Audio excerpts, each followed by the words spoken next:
When we think of God's creations that feast on flesh and bones, we often think of fierce predators, lions, tigers, wolves, creatures of the wild that stalk their prey with raw power, driven purely by instinct to survive.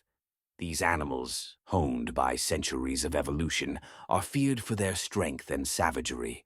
They hunt to live, tearing through the wilderness in search of their next meal. But what if the true predator was not a beast of the wild, but something far more terrifying, a predator that walked among us? A creature who didn't hunt in the forest, but in the very towns and homes where we live. A predator that stood on two legs, not four, with an insatiable thirst for violence and blood, so intense it was more horrifying than any wild animal. Her name was Katherine Knight. Katherine Knight, a woman whose cruelty was so extreme, so unimaginable, that she would earn the chilling moniker Lady Cannibal. Her story is one of manipulation, abuse, and brutality that defies comprehension. From a childhood steeped in trauma to a descent into madness, Catherine's life unfolds like a twisted story from the deepest recesses of the human soul. But what made her this way? How does a seemingly ordinary woman, born and raised in a small town, transform into a killer so ruthless, so calculating, that her name would echo through the annals of true crime history forever? This is the disturbing story of Katherine Knight, the woman whose unrelenting violence shattered the lives of those around her, whose depravity broke every boundary of human understanding. Her story is one that still sends chills down the spine of all who hear it. Brace yourselves for a journey into the darkest corners of the human mind. I want to thank all my subscribers for subscribing and never failing to watch. Stay tuned for true crime stories happening all over the globe. Katherine Knight's early years were anything but ordinary. She was born into a broken and dysfunctional family, her life steeped in violence, trauma, and emotional abuse. Her mother, Barbara, had a troubled relationship with her partner, Kenneth Knight, a violent alcoholic. At the time of Catherine's birth, her mother was married to her first husband, John Jack Ruffin. But Barbara had an affair with Kenneth that would change the course of her life forever. When Katherine was just 4 years old, her father, Jack Ruffin, passed away, and soon after, her mother and Kenneth moved in together. Barbara and Kenneth's relationship was marked by violence and instability. Kenneth was an abusive alcoholic, prone to violent outbursts, and this created a chaotic and dangerous environment for young Katherine. As if this weren't enough, Katherine endured sexual abuse by multiple family members until the age of 11. These harrowing experiences would haunt her for the rest of her life, leaving deep psychological scars that would manifest later in her violent tendencies. Barbara, Katherine's mother, was emotionally distant and often shared explicit details about her own troubled sex life with her daughter. Katherine's traumatic upbringing planted the seeds for the brutality that would unfold in her later years. At the age of 15, Katherine dropped out of school, illiterate and without basic skills. She found work at the local slaughterhouse, where she began to hone her proficiency in butchering animals. The job itself was gruesome, but Katherine found herself thriving in it. Her skill with knives became her trademark, a talent that she would later use for much darker purposes. In this brutal environment, Katherine learned the tools of the trade. She became highly skilled at cutting and preparing meat. But more disturbingly, Katherine developed a disturbing attachment to knives. She kept a set of butcher's knives by her bed, claiming that they were always within arm's reach in case she needed them. This obsession with sharp blades would become a signature feature of her violent nature. It wasn't long before Katherine was promoted in the slaughterhouse, her proficiency in butchering earning her the responsibility of cutting offal. Over time, she gained even more expertise, eventually being given her own set of butcher's knives, tools that she kept close and used with terrifying precision. Catherine's affinity for knives would later become a key factor in her ability to commit her grisly murders. Catherine's relationships with men were every bit as violent and chaotic as the environment she had grown up in. Her first marriage was to a man named David Kellett, whom she met while working at the Aberdeen abattoir. David's past was riddled with tragedy. He had witnessed two traumatic events while working for the railway in Coffs Harbour, which sent him into a spiral of heavy drinking. Despite his own struggles, David found a bond with Catherine, though it was fraught with tension and violence. From the start, Catherine's possessiveness and violent tendencies took center stage. On their wedding night, she became enraged when David fell asleep after their wedding celebrations. Catherine tried to strangle him, accusing him of not satisfying her sexually. This violent outburst was only the beginning of a toxic and abusive marriage. Catherine's jealousy and need for control became apparent when she started attacking David in fits of rage, often without provocation. She was quick to manipulate, terrorize, and emotionally abuse him. In May 1976, following the birth of their daughter Melissa Ann, David Kellett fled to Queensland, escaping Katherine Knight's relentless abuse. The very next day, Knight's distressing behavior became publicly evident. She was seen violently rocking Melissa's pram in the main street, prompting concerns for the infant's safety.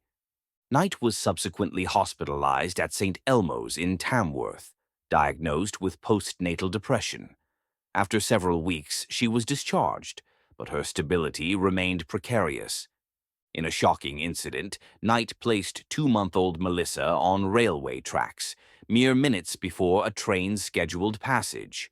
Fortunately, old Ted, a local homeless man, discovered and rescued the baby. Despite this, Catherine's relationships followed a predictable pattern. She married and separated from several men, each relationship marred by violence, jealousy, and her growing need for control. Her violent outbursts were infamous in the town of Aberdeen, where locals knew to fear her outbursts. Her reputation as a dangerous and volatile woman was well established long before her most infamous crime. In 1995, Catherine met John Price. John Charles Thomas Price, born April 4, 1955, was a devoted father of 3 when he began his ill-fated relationship with Katherine Knight. Price's marriage had dissolved in 1988, leaving him with custody of his 2 older children, while his younger daughter remained with his ex-wife. Despite knowing about Knight's notorious history of violence, Price welcomed her into his home in 1995. His children took a liking to her, and his financial success in the local mines blinded him to the potential dangers. Initially, their life together seemed idyllic, marred only by occasional explosive arguments. Unbeknownst to Price, his decision to partner with Knight would ultimately seal his fate, leading to a tragic end on March 1, 2000. The tumultuous relationship between Katherine Knight and John Price reached a boiling point in 1998. A fierce argument erupted when Price refused to marry Knight, prompting her to exact revenge. In a calculated move, Knight secretly videotaped Price's scavenged medical kits from work and sent the footage to his employer, leading to his unjust termination after 17 years of service. The kits, deemed worthless and rescued from the company's rubbish tip, did not justify the severe consequence. Enraged, Price expelled Knight from his home, and she returned to her own residence. As news of her actions spread throughout the town, Price's social circle began to shun him, dismayed by his continued involvement with Knight. Despite the fallout, Price reconciled with Knight months later, albeit with one condition: she was no longer welcome to live with him. Their rekindled relationship only intensified the frequent fighting, further estranging Price from his friends and acquaintances. On the night of February 29, 2000, Katherine Knight's violent tendencies erupted in the most horrific way imaginable. Following an argument over their relationship, Katherine brutally murdered John Price. But this was no ordinary crime. What followed was a horrifying display of cruelty and depravity that would shock the world. Katherine stabbed John Price a staggering 37 times, each wound inflicted with fury and hatred. But the brutality of the crime did not end with his death. Catherine's actions became increasingly monstrous as she dragged his lifeless body into the living room and began to skin him. The skill with which she removed his skin was chilling. She treated the act with the same clinical detachment that she had shown at the slaughterhouse. The skin was peeled off so meticulously that it could have been mistaken for a skilled butcher's work. But this was no mere act of violence. This was something much more disturbing, something that hinted at a deeper, darker madness.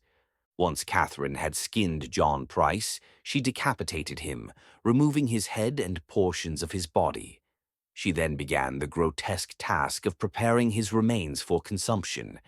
Katherine cooked his head in a large pot with vegetables, as though she were preparing a meal. Other parts of his body were baked in the oven.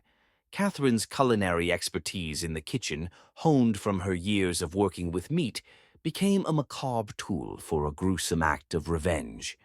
The horror didn't stop with the murder. Katherine Knight's cruelty reached its apex when she prepared a meal using her partner's flesh. She arranged pieces of his body on plates, intending for his children to find them. The children, unknowingly, walked into a nightmare as they discovered the remains of their father, now cooked and presented as though they were a meal. A third portion of John Price's body was discarded outside, possibly left behind in an attempt to dispose of evidence. It is believed that Katherine may have intended to consume it herself, but was unable to bring herself to do so. This detail adds another layer of complexity to the crime, as it suggests a possible disconnection between Katherine's brutal actions and her ability to fully reconcile with what she had done. Katherine even left a blood-stained note at the scene, scrawled with a message accusing Price of wronging her daughter. The note was later found to be false, but it demonstrated Katherine's attempt to justify her actions, no matter how baseless the claims were. The following morning, John Price failed to show up for work, and his neighbors became concerned when they saw bloodstains on his door. They alerted the police, who arrived at the scene to find the unimaginable. Katherine Knight, unconscious from an overdose of pills, was found alongside the mangled body of John Price. The police were faced with the grisly scene of skinning and cooking, acts so chilling that they left even the most experienced officers in shock. Katherine was arrested and charged with murder, though she initially attempted to claim amnesia. Katherine Knight was initially charged with murdering John Price on March 2, 2001, after her offer to plead guilty to manslaughter was rejected. She entered a not guilty plea, and her trial was set for July 23, 2001. However, due to her counsel's illness, the trial was adjourned and rescheduled for October 15, 2001. Despite her plea of amnesia, Katherine eventually changed her plea to guilty, but she continued to reject responsibility for her actions, claiming that she had no memory of the crime. Her defense team argued that she had experienced a psychological breakdown, but the court was unconvinced. In 2001, Katherine Knight was sentenced to life in prison without the possibility of parole. The judge, in his sentencing, called her crime one of exceptional cruelty, emphasizing her utter lack of mercy toward her victim. He described the last moments of John Price's life as filled with abject terror, while Katherine seemed to experience a sense of satisfaction. This chilling detail showed just how deeply Katherine had descended into madness. Katherine's transformation behind bars was unexpected. While many saw her as a monster beyond redemption, Katherine's time in prison revealed a more complex side of her. In the controlled environment of Silverwater Women's Correctional Center, Katherine rose to a leadership role among the inmates. She became known as a mediator, resolving disputes among prisoners and gaining a level of respect within the prison community.